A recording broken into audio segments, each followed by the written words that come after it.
Always for the flavor. Yeah, mostly for the flavor. Oh, flavor is the best. Energy. You have to be on their side. They're awful. They aren't awful. They're pretty awful. You and all your people just want what's best for yourselves. No, it's not just best for me. It's better for everyone. What you think is best for everyone is not best for me. They just don't understand. They think they're being progressive. They just want to be cool. Maybe things worked that way, like back in the 80s, but get with the times. It's not about the times. It's the mainstream media. You're just following what the celebrities are doing. I'm sorry that my opinion just happens to align with some celebrities. It didn't used to. I'm not 7 anymore. I mean, I think they're just stuck in their ways. They're well-intentioned, but they just don't see what you and I see. It's sad, really. I wish they could just see what we already know. It's just a fact. iPhones are better than Androids. Ooh, you've got a USB-C port. I've had that for 7 years. It's more than that, though. It's titanium. My camera's so much better than yours. Really? Can yours zoom in on the moon? This has been a battle in our family for years, and it's really gotten out of control. What does titanium even do? You and your green bubble people don't care about what people need. Your phone is like $1,400. Got a really good trade-in deal. Every family gathering, every time we get together, it's hard because we know it's going to end in a fight. iPhones are for snobs. And Androids are for nerds. Elitist. Hacker. I just have a VPN so I can watch football games. If that's hacking, take me to jail. No way. Can't we put our differences aside and just be a family? We could if you weren't trying to indoctrinate the baby.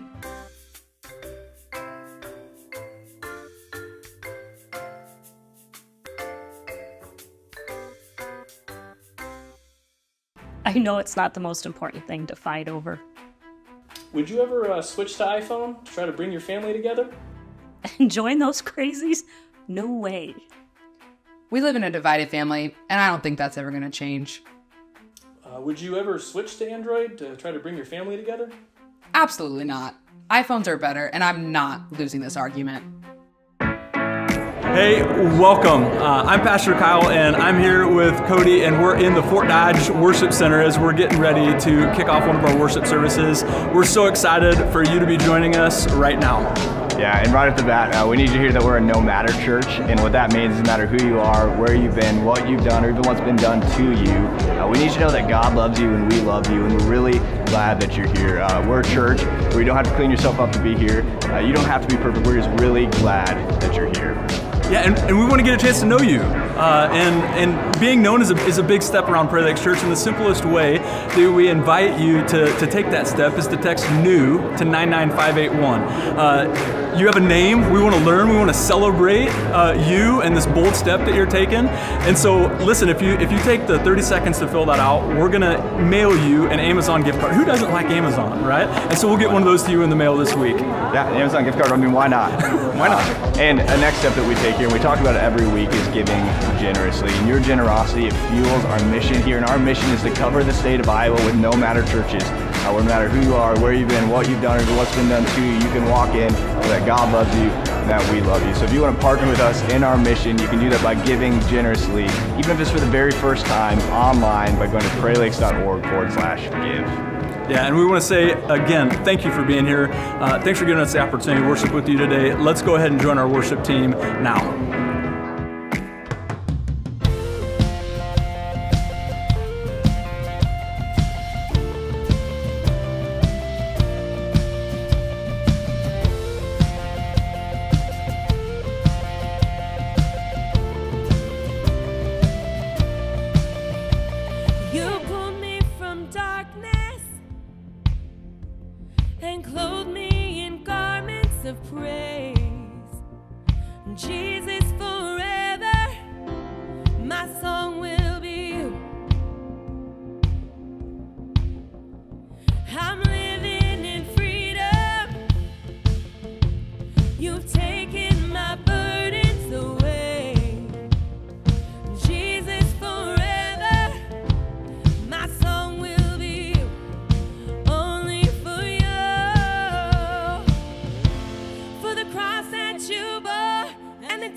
For the victory you won over death and the grave.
that you bore and the debt that you paid, for the victory you won over death and the grave.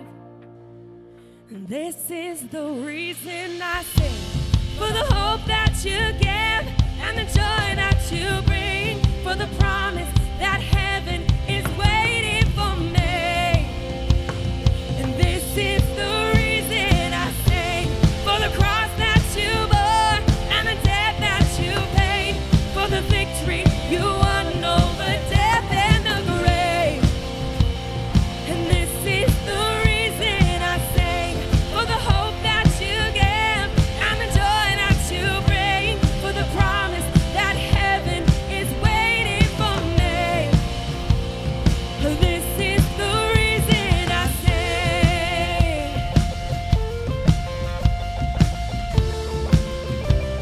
And Jesus, the reason I sing.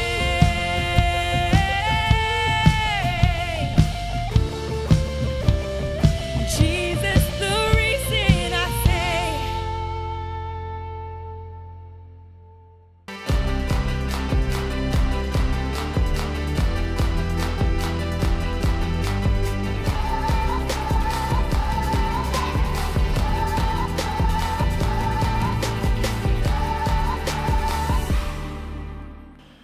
Hey everybody, welcome to Prairie Lakes. I know we probably said that to you a couple times already this weekend, but I want to say it again. And I also want to say something that maybe you've heard us say a time or two, and that is this. We're really glad that you're here, and here's why.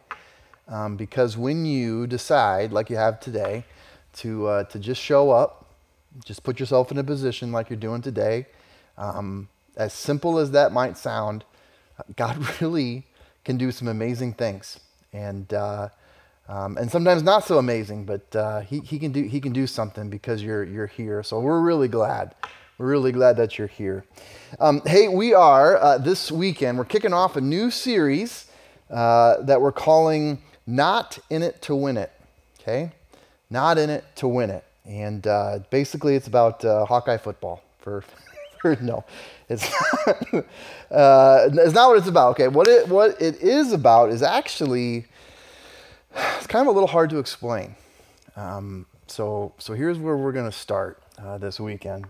Start with a little bit of a story. I don't know if you have had this experience or not, but whenever I watch like a newer movie or a newer show, whatever, and that show depicts what it was like to live through the pandemic. Whenever I'm watching something that depicts that time, could be comedy, drama, fiction, whatever, but if it's set in 2020 and I'm watching it, whenever I watch a show like that, I almost get sick to my stomach, literally. I've noticed that. I'm wondering, do you have that experience? Have you had that experience? I get a little irritated. I get a little anxious even. I just find that I do not want to relive that time in my mind. I just don't.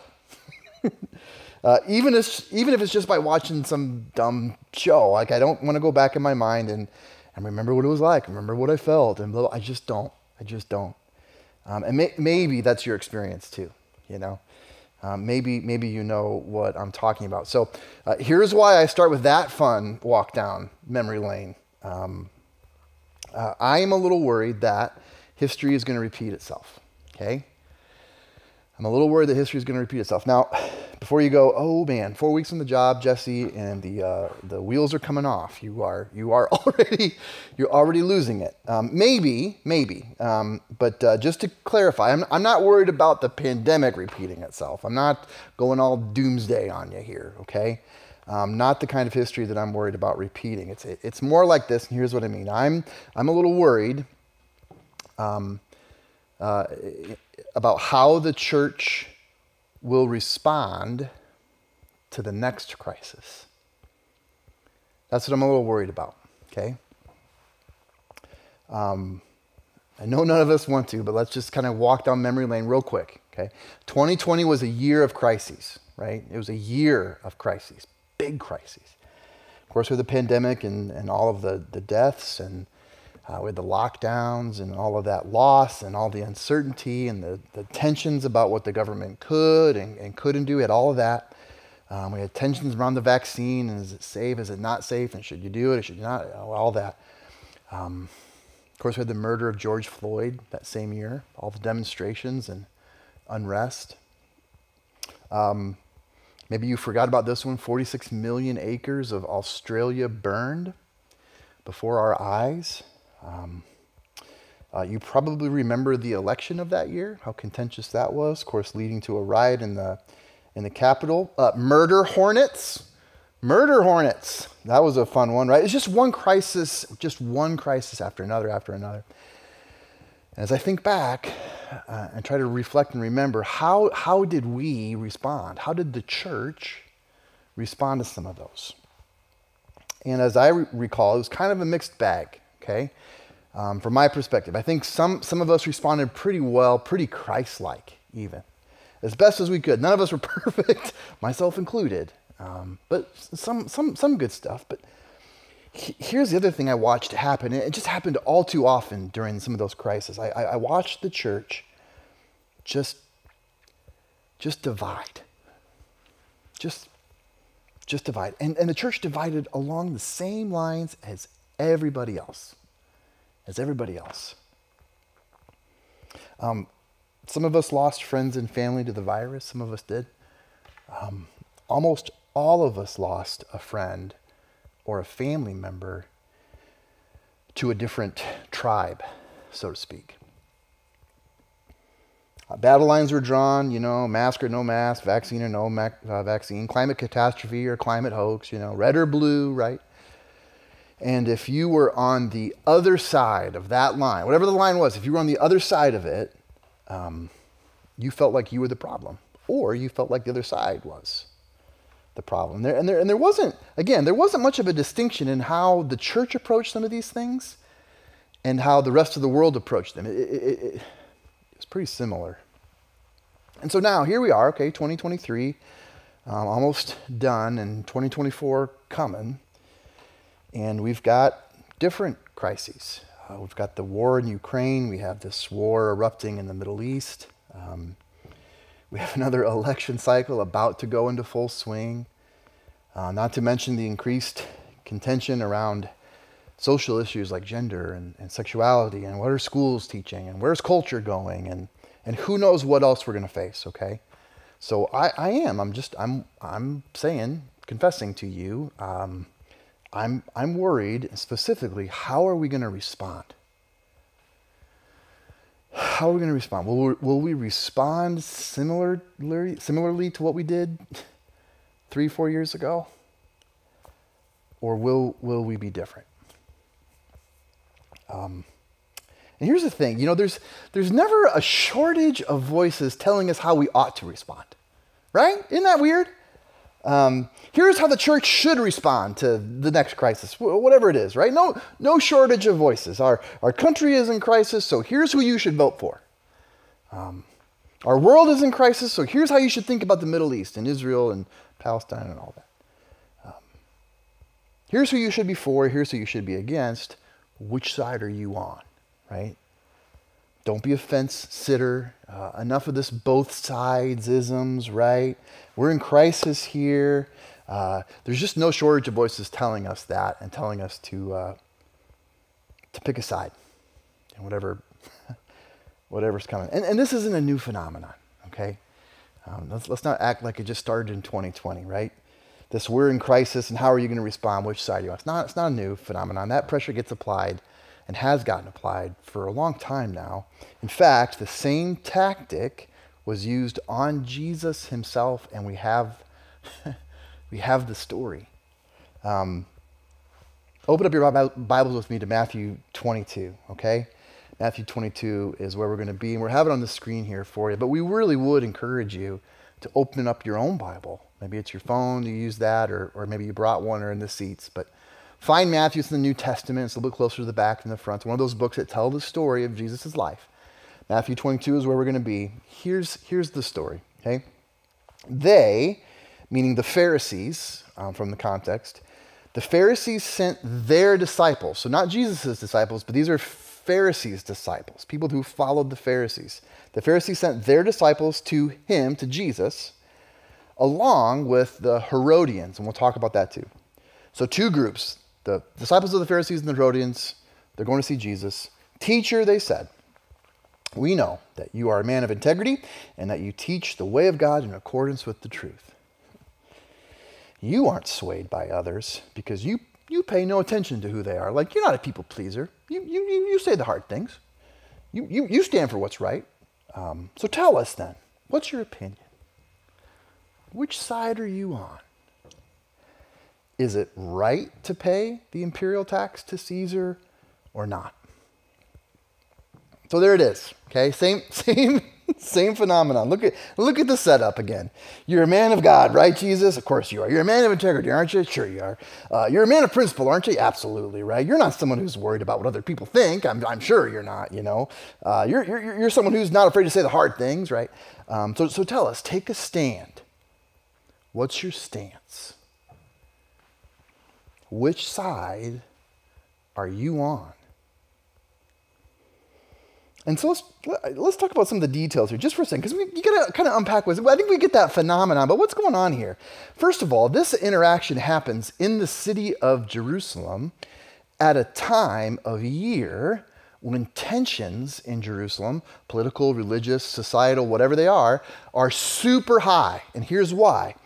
Jesus is just days away from being crucified, although nobody's thinking that except for Jesus. But everybody's in Jerusalem and tensions are high, and he's actually about to get crucified because everybody's there to celebrate the largest and most holy of religious festivals of the year, the Passover, okay? And it's usually at this time of year, every year they all descend upon Jerusalem, they pack it out to celebrate it. It's at this time of year that the chatter around the Roman Empire and the politics of that, and they're an oppressor, and we're God's chosen people, and da-da-da, right? The chatter starts to go from a whisper to more of a public kind of conversation. And maybe there's this Messiah that God's going to send to come and overthrow the Roman rule and to lead us back, okay? And Jesus, in this particular week, is right in the center of that. He's right in the center of that. Speculation about him being God's chosen one, being that Messiah, again, has gotten real loud. And it's gotten so loud that they started shouting Hosanna, welcoming him as king into the city. That's just happened. So tensions are through the roof. The city's kind of a powder keg. But these Pharisees and these Herodians, they don't want to see any of that happen. They don't want to see Jesus welcome as king or anything else like that because, well, actually, for very different reasons. Okay, so the Pharisees, maybe you know, like Jesus has this long confrontational history with them. He's calling them out on their hypocrisy. He's saying, you guys are so intent on following the letter of the law, but you do nothing that captures the heart of it.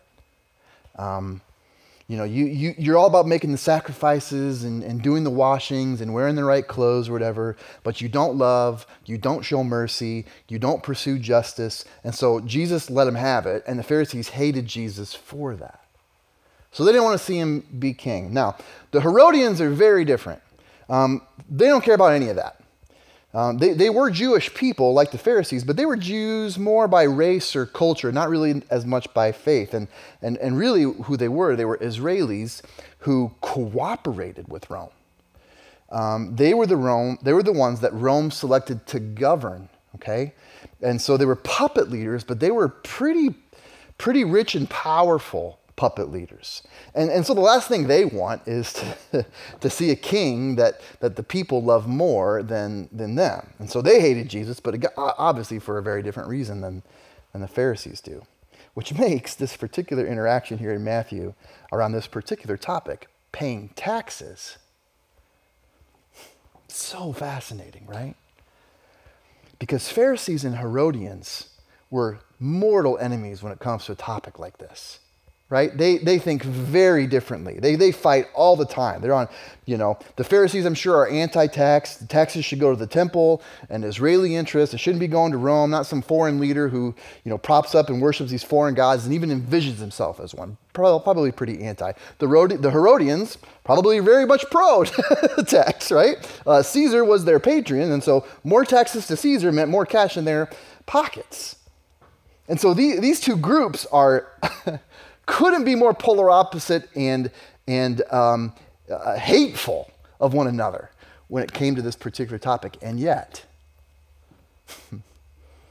in Jesus, they had found a common enemy. And so both of them saw an opportunity. And so we get to this little gem of them coming together and essentially posing this question to Jesus. Hey, Jesus, which side are you on? Because there's a right side, of course. Of course there's a right side. Which means there's a wrong one.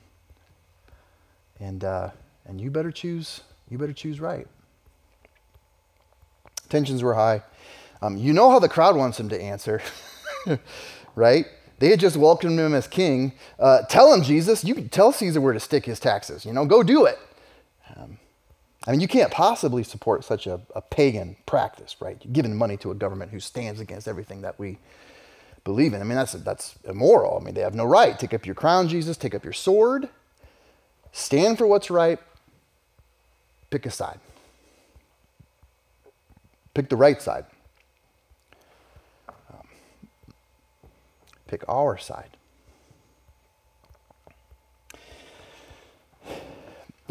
It's not a stretch to say this, okay? They really did want Jesus to go to war. Really. A war against Rome, a war for Israel, which of course was a war for God and his ways. And of course it meant against a war against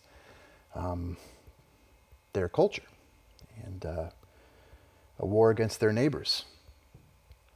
And a war against Roman ideological and theological stances, It was a war against everybody they wanted to make and envision as their enemy. And it's actually really, really common to see war language used in any kind of crisis. Think back here, just in our context. Pandemic and lockdowns were a war on freedom. That's how it was framed up. And again, I want to be careful to say, maybe you feel like that was the case. And I'm not trying to take a side. I'm just saying the language is used. The 2020 election was a war on democracy. And you saw both sides actually use that.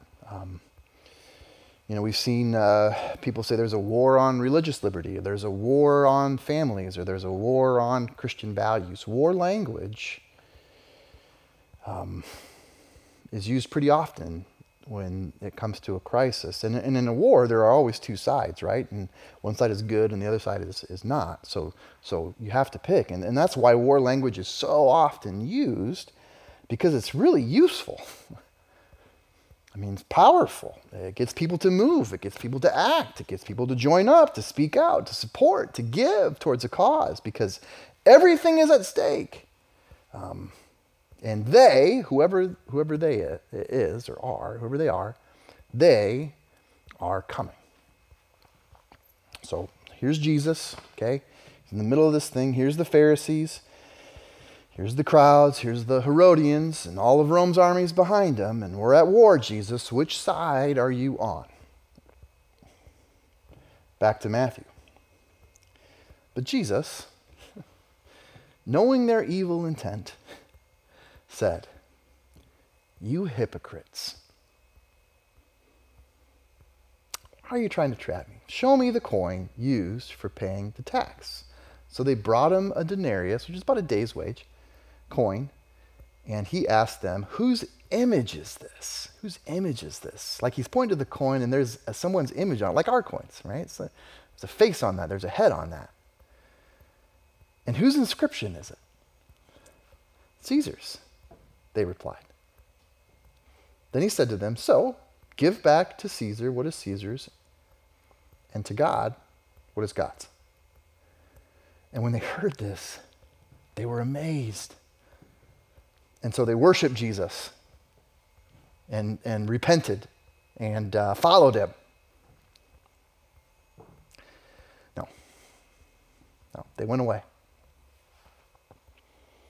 So what do you think Jesus meant by that phrase? Give Caesar what is Caesar's and give God what is God's. What did he mean by that? Well, I think the give to Caesar part is pretty clear. We can get that from the context, right? The question is, should we pay the tax or not? Well, Jesus said it's his coin, and his face is on it. It's his image, so yeah, it's his. Do what he wants with it. Jesus was a taxpayer, apparently. But what did he mean by the second part, Like, give to God what is God's. What do you mean by that? Well, I think he gives us a clue when he's holding up that coin and he uses that word image. Whose image is on that coin? Because Caesar's image was on that coin. It was his. And so Caesar got to govern its use. But that concept of image would have been a concept that the Pharisees were real familiar with. In fact, that concept of image was embedded in their own Bible, and in fact embedded in the very first story of their Bible. It's probably one of the earliest lessons they learned centered around that word image. So from Genesis 1, read with me. Then God said, "Let us make mankind in our image and in our likeness, so that they may rule." And the connection there is rule like I would. If I'm going to make you in my image, you ought to live, rule, interact, build, relate, love. You ought to do all of those things like I would do them, is what God's saying. So God created mankind in his own image. In the image of God he created them, male and female he created them. God blessed them and said, "Be fruitful and increase in number, fill the earth and subdue it. Rule as though I'm in charge." So Jesus points to this image on the coin. It's Caesar's image, so it's Caesar's coin, so Caesar gets to decide how it's used. But then implicitly, Jesus is pointing to all of them and saying, God made you in his image, and so you are his. So pay taxes, don't pay taxes, this side, that side, whatever you do, you have to operate as though you are God's. You think the question is tax or no tax, right? WWGD, who would God pay? That's not the question you should be asking or how you should frame it up. I mean, for Jesus, the question isn't whose side is God on? Never the question. Jesus is always pretty clear on that. And it kind of assumes that you are too. For Jesus, the question is, are you on God's side? One more time, okay? For Jesus, the question isn't whose side is God on? Mask or no mask? Vaccine or no? What face mask would God wear? No. Hey, are you on his side? See, we have to be reminded sometimes. We are in his story, not the other way around. We're in his story, not the other way around. He doesn't get bound up in things like tax or no tax, elephant or donkey. He doesn't pick one of our sides, okay? God is a side. God is his own side. Always. And he's always on his own side. Well, that seems unfair. He's God. And he's made you and me, and he's made us to be like him, and he's commanded you and me to be like him and live like him, He doesn't take one of our sides. We take his, or we don't. But if we do, okay, and I think all of us want to, if we do, here's what being on God's side is like. God is on the side of loving your neighbor as yourself. That's what it's like. God's on the side of doing unto others as you would have them do unto you. That's what his side is like, always, always. It's never not that. God's on the side of loving your enemies and blessing those who curse you, always. Always. God's on the side of justice, he's on the side of holiness, and he is on the side of purity. Always. God's on the side of forgiving as often as needed. He's on the side of compassion and the elevation of the least of these, always. God's on the side of being quick to listen and slow to speak and slow to become angry. That's what his side is like. God's on the side of humility and gentleness. He's on the side of faithfulness and peace. I mean, these are things that he's so very clear on, so very consistent on. That's what it's like to be on God's side, always. It's always what it's like because he is always all of those things, all the time. All the time.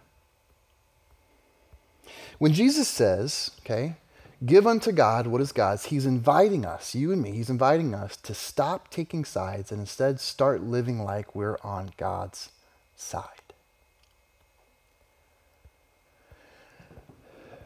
I don't want to be confusing to you. You may feel pretty passionate about one particular side on something, and you may have very good reasons for that. I'm not trying to say that anytime you do that, for whatever reason, you're sinning or you're doing something. I'm not trying to say that. I know that's what this kind of sounds like, okay? What I'm trying to say is this. We have to start here first. And sometimes we got to stop there. Because we get real passionate about which side we're on when we should be getting real passionate about whether or not we're on God's side. That's what I'm trying to say. It's like Jesus is saying this, okay? Remember, where the rest of the world draws the battle lines is not usually where God draws them. God's already drawn the lines. I mean, he's already told us what's most important to him and what should be most important to us. The question really isn't whether or not God is on our side, whatever our side is. The question is, are we living like we are on his? One of the books that I read shortly after the pandemic and shortly after, some of the response to the crises of 2020 and beyond, this book was so helpful to me, was a book by Andy Stanley, who's pastor of North Point Community Church down in Atlanta. And North Point really is one of those churches that over the last 20 years or so, we, Prairie Lakes, has looked to at times as a model for some of our ministries and approach.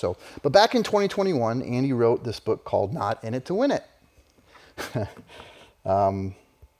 which is the book that inspired this series and some of the content. We're borrowing some of it from him. But in a couple of weeks, actually, you're going to get to listen in on a conversation that I was able to have personally with Andy himself, which is so cool. We were able to get in touch with him and his team, and after some back and forth wrangling schedules, I was able to interview him for like 30 minutes and just interview him about what he saw and how did your church, Andy, navigate some of these things and what inspired you to write this book. And if you could tell us, those this is really cool. I'm very much looking forward to you getting to see that. But in his book, one of the earliest chapters that he writes is on this tendency that we've been talking about this weekend. This tendency we have to draw battle lines and go to war in ways that God doesn't seem to. And one of the quotes, here's what he says. He goes, the problem with the culture war is that there aren't just winners and losers, there are casualties. When the church takes a leading role in the fray, the casualty is always the faith of the next generation. Their faith is sacrificed on the altar of temporary power and political gain. And I got to share a story with you that put a fine point on that quote for me.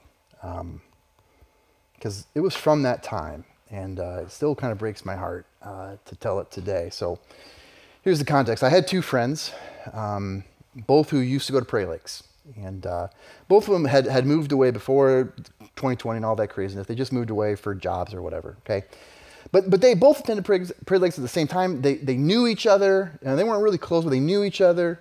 And one of these guys was and is, but he's a longtime follower of Jesus. Grew up, kind of in the churches. He's pretty politically conservative and kind of maybe outspoken. But him and his family are super generous, both financially with their time and their talent. Just great guy, great dad, great husband, just great dude all around, okay? And the other guy couldn't have been more different. Not a long-time Jesus follower. In fact, not a Jesus follower really at all. But while he was in the Cedar Valley, he took some pretty significant steps towards Jesus. And he's actually someone who became familiar with our church because we were contracting him for some different services. So he'd come around the building, and I'd get to know him and talk with him, and started to see Jesus kind of mess with him a little bit, and wouldn't have darkened the door of a church otherwise. And then I started to see him kind of respond to Jesus and take steps closer to him. And then he moved away. He took a job out of state. I stayed in touch with him. I still do, actually. But he didn't just take a step away from the Cedar Valley and Prairie Lakes. He ended up taking a step away from Jesus. And the other guy was talking, he moved away too, stayed in state, but he's out of town. Connected to a church, still following Jesus, okay? So fast forward to 2020. These guys are Facebook friends in 2020, or at least they were. I'm sure they're not anymore. But they were friends on social media because they knew each other from their time at Prairie Lakes. I don't think they knew one another's stories, but they knew each other. Only now in 2020, they're fighting on Facebook, of course. Remember, like, there was a lot of that going on back then. Some of us kind of look back and go, man, I wish I'd done that different, right? But we were all cooped up reading whatever we were reading. And the only outlet some of us had for our frustrations or our fears or whatever was just posting things on social media. And these guys were going at it. And the out-of-state guy was pretty firmly pro-mask, pro-vaccine, those kinds of things. The in-state guy was, of course, the exact opposite, anti-mask, anti-vaccine. But they're going at it, and I'm watching this. And here's what I know. I know that this out-of-state friend of mine, well before the pandemic, has wandered away from his faith. And he is lost, in my estimation.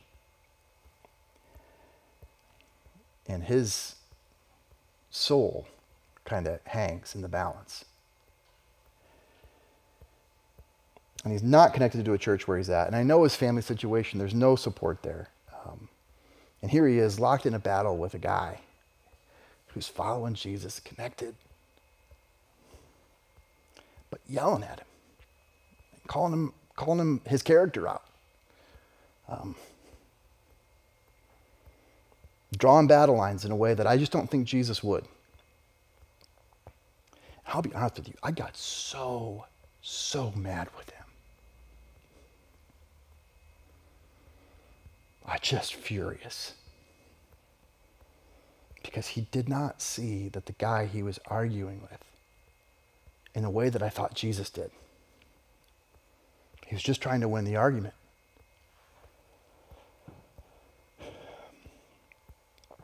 The things that mattered to him were mostly political, freedom to live according to his own convictions, or say what he thought without reprisal, challenge status quo. I mean, not bad things, but at no point did he stop to think, what did the person on the other side of this argument really need from him? And would it have even mattered? So I watched the argument play out on social media. I watched my out-of-state friend just shut him out, and shut himself off further from the church. And he even articulated that in one of his interactions. Now, I know that someone could probably tell a similar story about me.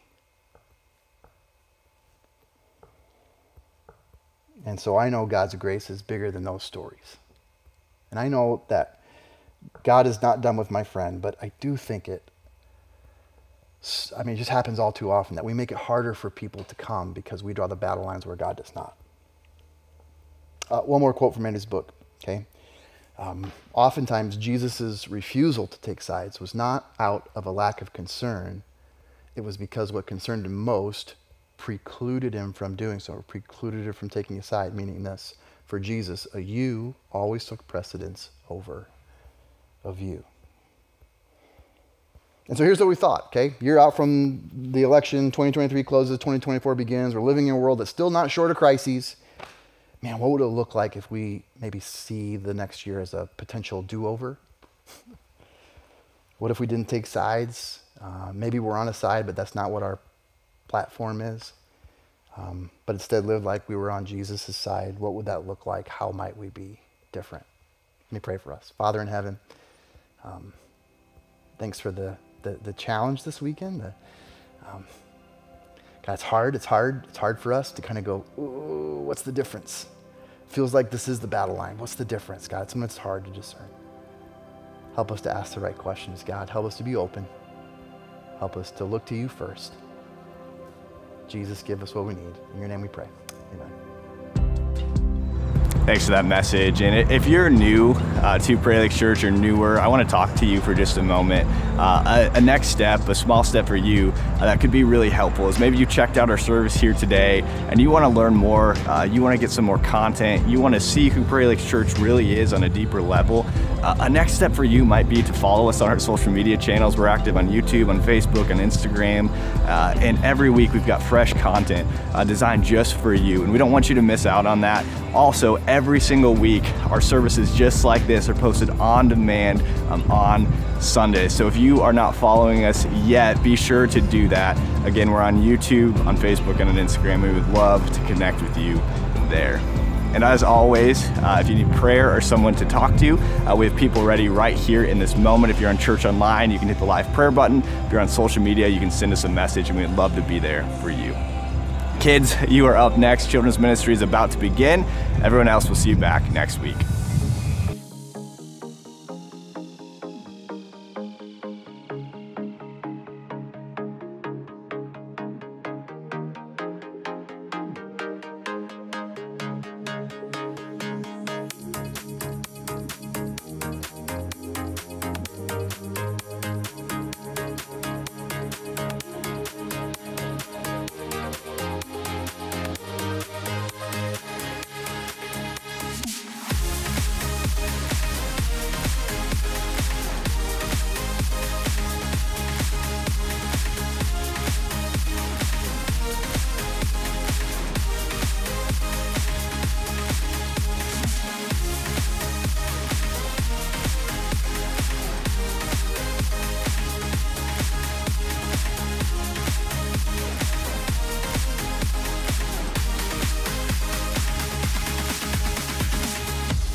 Why would I worry?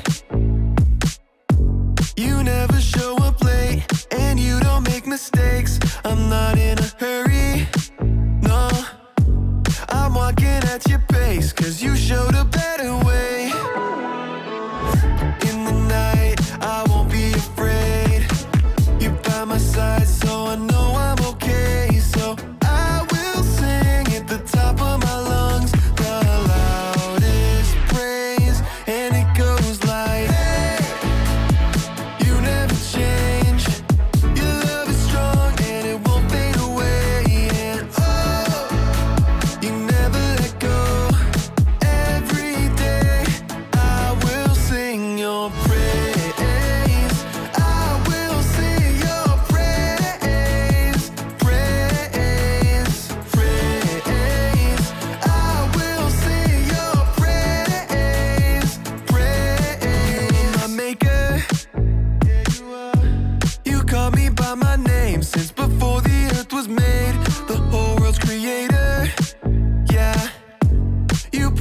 stars in space and the smile on my face. In the night, I won't be afraid.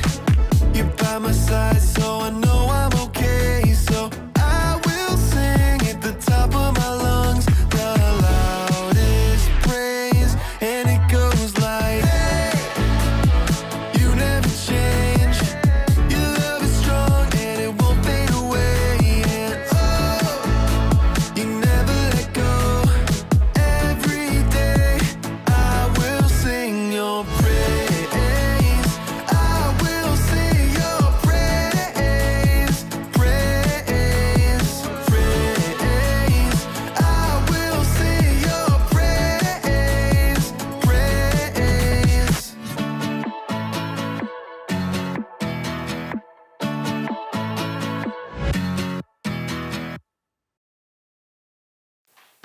Welcome to the Story Lab. This week we're talking about integrity while we take a look at what's on the inside.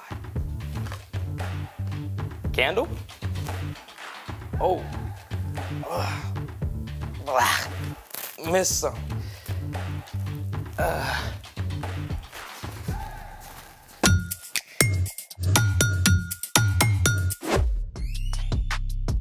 Hey, I'm Carter. And I'm Zeke. We're talking about integrity. Which is choosing to be truthful in whatever you say and do.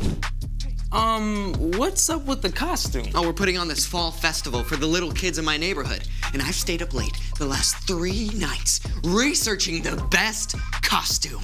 You're really into this, aren't you? It's all I can think about. So, what are you? You can't tell what I am? Nuclear physicist? Computer repair guy? No. Oh, you're a smarty pants. I'm a natural, right? All right, Mr. Smarty Pants. Do you have something for us to do today? Of course. Your mission, should you choose to accept it, is to remove the windshield washer fluid from these beakers. Okay. Whoa, where are you going? To dump this in the sink. No. Way too simple. Then tell me what method we can use, Smarty Pants. We shall employ the principle of displacement. You really like to complicate things, don't you? Indeed I do. Let's make it. So is this our stuff? Yeah, it's all right here. We're gonna see who can displace the most washer fluid in their beaker with the fewest candies. But you get to choose which one. Let's see. Well, the pumpkins are a little heavier. I can't really tell. But the Tootsie Rolls have the fluffy ends.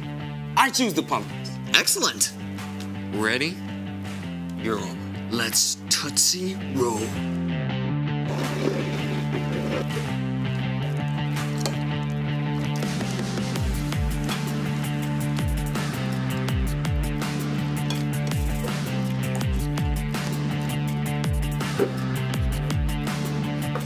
Okay, obviously you were done faster than mine. Right, okay. How many pumpkins did you have to use? 183.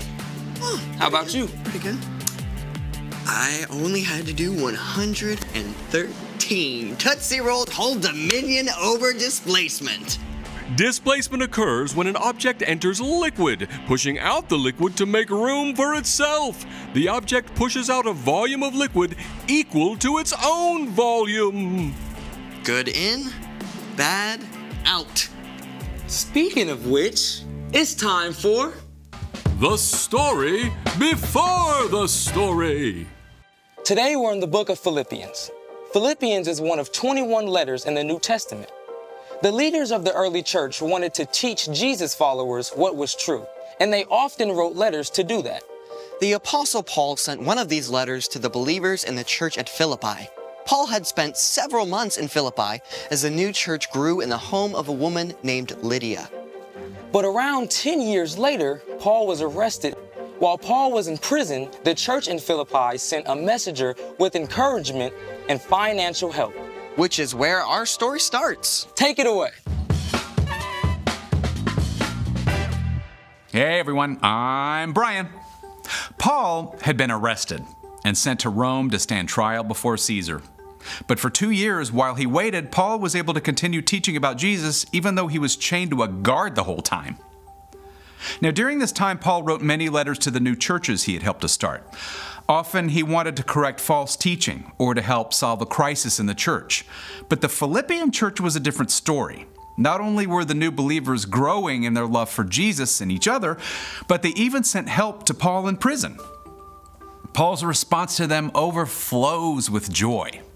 I thank my God every time I remember you. In all my prayers for you, I always pray with joy. Toward the end of the letter, Paul reminded the believers how to keep growing in their peace and joy in Jesus. Finally, my brothers and sisters, always think about what is true. Think about what is noble, right, and pure.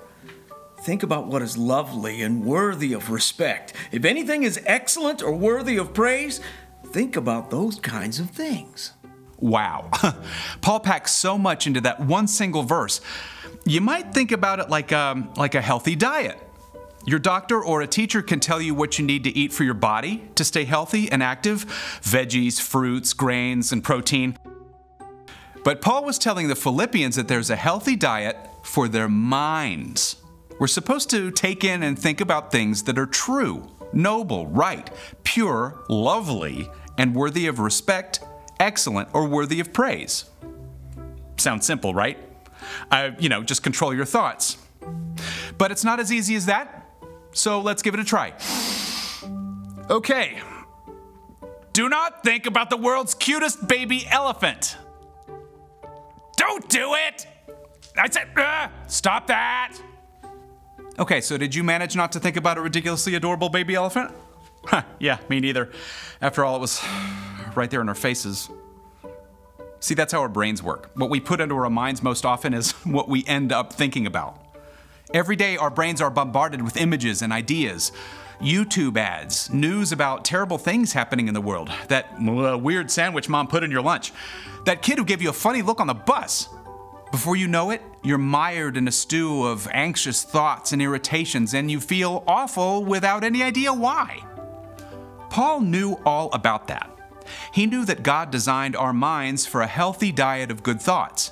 But it will not happen by accident. You have to choose every single day what you put into your mind. Paul outlines the mind diet like this. We should all think about things that are, first of all, true. Now, it's true that this broken world is full of hard things. But the bigger, greater truth is that God made you. God knew you and loved you before the world even began. God will always forgive when you ask and will always be with you. And God can work out even the most difficult things for good for those who follow Jesus. Okay, next up in our mind diet, think about things that are noble, right, and pure. It's not always easy to do the right thing, but it sure helps when you choose to be around people who make good choices. You can also pay attention to the stories of people in Scripture, in history, and even now, who live in a way that honors God and shows love to the people around them. This doesn't mean you have to pretend nothing's wrong in the world or even in your life, but you can choose to put your focus on what's right instead of what's wrong. Let's check out what else to put in our brains.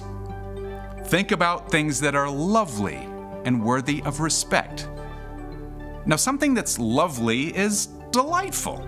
It might be grand, like a mountain view, or simple like a bird hopping across your path. Lovely might be a smile from a friend, or a really funny joke that makes you LOL for reals. Lovely might be an awesome movie or a really cool song. Now, the final piece of our mind puzzle, think about things that are excellent and worthy of praise. Excellence shows up when you take the gifts that God has given you and pour your heart into using them well. And you can keep your eyes out for people who are doing just that. A friend who can play beautiful music on the piano. A kid you know who has worked super hard to do the perfect cartwheel. Your teacher who manages to make each kid in the class feel loved. Paul wrote all this down for the Philippians nearly 2,000 years ago, but today, science has shown just how true it is. We often believe that how we feel is just out of our control. It's just what happens to us. But scientific studies show that almost half of feeling happy and peaceful depends on your thoughts. That should be a huge encouragement. You can change how you feel by changing your thoughts. Paul goes on to add that when we do that, the God who gives peace will be with you. Yeah, it takes practice, but choosing what to put on our minds is the key to becoming more like Jesus as we grow in loving God and loving others. The end.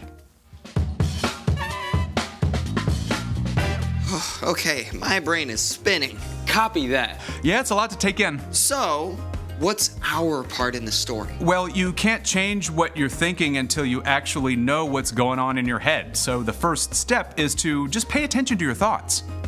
Especially if you're feeling anxious or frustrated. Ask yourself, what have I been thinking about? Is it true? And even if it's true, is it something that's helpful to focus on? Like trying to guess what someone's thinking about you, or stressing over a test that's not until next week. Yep. Then, once you've spotted an unhelpful thought, it's time to replace it. It's always good to start with the truth of who God is and how much God loves you. Then look for new things to focus on, like your cute baby brother, or an awesome book you're reading. Or how you played so hard in your first soccer match even though you were nervous. Yep. It's also super important to pay attention to the things you're watching and listening to. Yeah, like movies and music. And YouTube channels and books and video games. They all affect what you're thinking about and how you see the world. So, think positive. Well, yes, but this is about way more than just trying to think good thoughts. When you follow Jesus, God sends the Holy Spirit to help guide you. We need power from God's Spirit to be able to change what's going on inside our heads. Now, that's a thought I can get behind. Me too. You got it. See you next time. So, here's the thing. Focus on what's true. By filling your mind with really good stuff. I don't think those are actually very good for your brain, and definitely not for your body. All things in moderation. Ugh, I missed it. Thanks for joining us in the Story Lab. See you next time. Here, let me try. That was amazing. Oh, you got it.